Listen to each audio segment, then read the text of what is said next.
Hello, Internet. Welcome to the show. Thank you for joining us. The Utah Jazz have played some preseason games. What do we think so far? My name is Darren, that is AJ, and this is the DNA Sports Recap.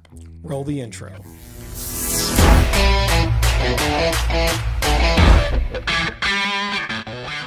If you are part of the 95% of our audience that is not subscribed, please consider doing so. Thank you.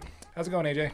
I'm doing good, buddy. Really good. How are you? I'm living the dream, man. Happy to be back here. Let me ask you this first. Did you purchase your Utah Jazz Plus subscription?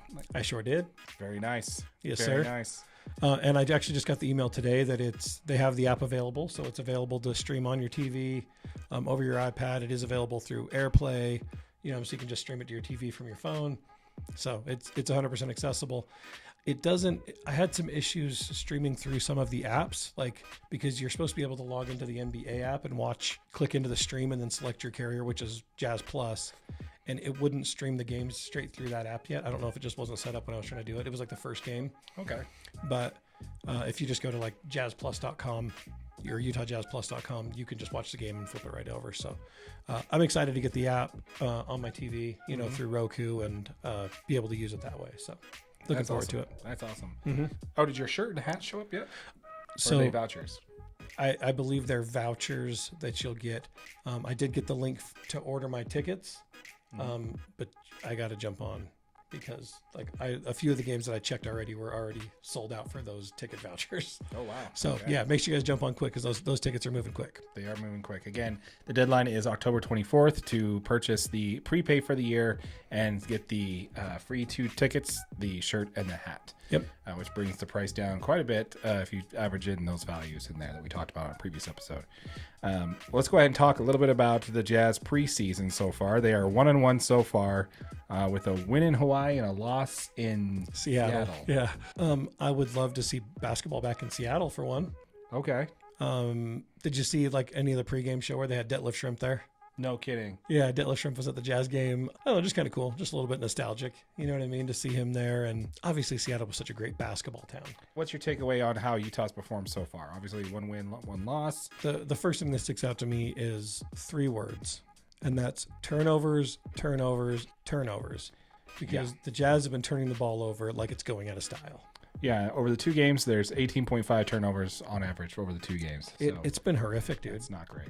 It's been really rough to watch. Some of those do come with some of the second units, and you kind of expect that from some of these guys that haven't been on the floor a whole lot, right? When you're out there and you're watching guys like Jordan Clarkson throw a bad entry pass into John Collins, it's just really frustrating. Like, Jordan, you know better, dude. It's blatantly obvious that this team is still learning how to play together. Right. Yeah, I mean, just where people are going to be, where they're expected to be. I don't think they're communicating really great yet because I feel like there's times where there's 2 guys over in the corner and they're spaced 5 feet apart. You're like, one guy can guard both of you. What are you doing? Right. So just little stuff like that where I feel like the Jazz are still kind of definitely on the learning curve. I do think John Collins looks a little bit lost out there.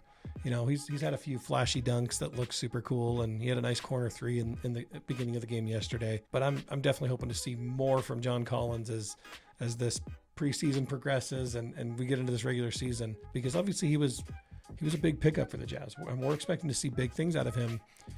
He's on a contract year, and this is supposed to be his rejuvenating season, so I really hope we see that from him. I'll tell you the one thing that did stand out to me: 41% for shooting overall for the team so far in these 2 games, which is terrible. And then 29% 3-point shooting. That doesn't really surprise me though. Just because in the second half of some of these games, you have the back end of the bench coming out shooting those threes. That's very true. You know what I mean? So if you cut that into our starting, some of our starting roster, or the front end of the Jazz roster, the shooting percentages are going to come up. I think they're definitely trying to find out which players can play well together and create enough space for each other to be effective on the floor. THT looked really good in that second game. The second half of the game, he came out and scores 22 points, but we need him to stay consistent as a contributor for him to, to earn some of those minutes and A, earn the starting role, or even B, just earn significant minutes off the bench. This is a contract year for THT as well. Yeah, so we both had him in our starting rotation, didn't we? Yeah, absolutely. As our starting point guard. Yeah. Yeah. Like I said, there's some things to take away from it. There's also some things to just be like, okay, pump the brakes a little bit. This is preseason. It's only 2 games in. We'll see where the Jazz are. Come towards the end of preseason, we'll really see some of those things that may have been concerned start to dial up a little bit more. Yep, absolutely. Let's go ahead and talk about what we actually talked about last week. We actually put a couple of videos on this. You and I are pretty strong on this stance here, that you and I both agree that the Utah Jazz are going to be making the playoffs this year. Now, I know their preseason play so far has got some people in the comments thinking these guys don't know what they're talking about. Yes, that is correct. And we appreciate it. Make sure you keep leaving comments. We love to communicate with you guys. Yeah, so. Absolutely, man. The interaction in the comments is a lot of fun for us. We love to chat with you guys. We love to exchange stats, opinions, and all that stuff. So definitely keep that up. We're going to go ahead and circle back to that statement here that you and I both think that the Utah Jazz are making the playoffs. Yes, sir. We've made the argument that we think there are 5 teams that the Utah Jazz are going to finish better than. We'll go ahead and check a previous video to see that. We also explained how this team didn't get any worse, got better by adding with the Collins trade and stuff like that. So people are saying there's not a depth point guard. We showed them how we have a plethora of people who could fill that role. Correct.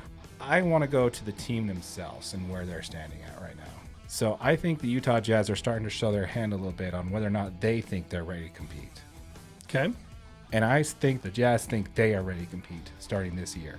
They're good enough to be good. They no longer have to suck, basically, is their mindset. And the reason why that is, and this was reported by The Athletic on the Athletic Basketball Podcast, that the Utah Jazz made several calls to try to acquire Drew Holiday. Really? Yes. The Blazers made it quite clear that they were trading him to a team that was going to be able to contend. So the Utah Jazz wouldn't have traded for him if they didn't think that they were ready to compete. Yeah. So the fact that the Jazz made several calls to try to acquire Drew Holiday, the best two-way point guard in the league right now, definitely speaks to where the Jazz think that they are right now. Yeah, absolutely. They also went on in the podcast to talk about how the Jazz made several calls to try and bring in Kyrie Irving before the trade to Dallas. Well, I'm glad that didn't happen. This is not a team that's trying to tank for Victor Wembanyama, apparently. Yeah. This was not a team that was ready to just roll over and try and get some draft picks. I think they have plenty of picks now. They're ready to move some of them. And I think with this information from The Athletic that the Jazz have tried to make these trades, more like, especially with the Drew Holiday information, that this team is looking to compete, and they're looking to compete this season. The Jazz absolutely have enough talent on this roster. It's just fitting the puzzle together and seeing how it works to get players to work on the floor together. Putting the right code of players into position is what they need to figure out. It's not that the Jazz are lacking any talent, because that's not the case. Mm-hmm. They're talented, they're deep, and I stick by it. I just think the Jazz make the playoffs this year, man. Yeah, I definitely think the Jazz are making the playoffs, and I definitely think the Jazz think that they're good enough to make the playoffs because their actions speak that. I also do think that if there's anybody that's a talented guard that's going to be able to be moved at the deadline, the Jazz may make a play for him by the end of the season. So. And the Jazz have plenty of assets. They've got young talent, top draft picks, and they've got plenty of future draft picks as well. So it's a great point. The Jazz are ready to make some moves to continue to make this team even better and compete deep into the postseason. Absolutely. We want to know what you think, folks. Let us know in the comments down below. Did this news of the potential Jazz trying to acquire Drew Holiday move the needle for you at all, thinking where Utah is sitting right now and their willingness to compete? Let us know in the comments down below. We'd love to hear from you. Absolutely. Also, keep in mind, folks, we are doing that giveaway. We are on the grind to 1,000 subscribers, currently sitting at 405 or 406 at the time of recording. Yep. So greatly appreciate that, guys. Just another 600 more to go. And we will be giving away $100 to 5 separate subscribers that we will pick at random once this channel is monetized. So make sure that you are subscribed to the channel and stay tuned for more information in regards to that. Absolutely. My name is Darren. That is AJ. And this has been the DNA Sports Recap. Till next time.